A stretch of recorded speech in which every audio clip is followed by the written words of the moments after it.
Kaya, another big headline, a story broken by the Washington Post this week, was about the Disinformation Governance Board, this Department of Homeland Security board that was going to try to bring together different parts of the government and what they're doing to try to stop people from getting tricked by lies on the internet. Sure. Sounded logical, but this thing was doomed to fail. It became a conservative meme. They called it the Ministry of Truth, relentlessly mocked it, and especially mocked the leader of the board, Nina Jankowicz, who had a history online of posting lots of liberal opinions and some misinformation.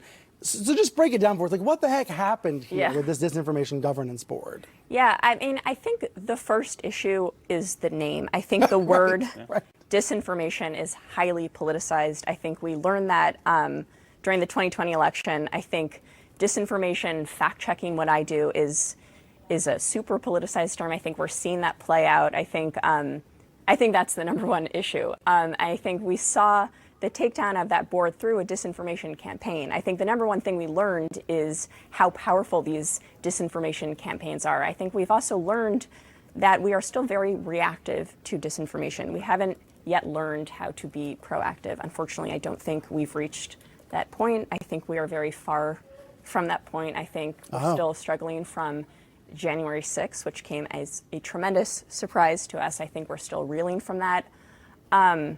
This was a bad outcome, but hopefully a learning experience for all of us.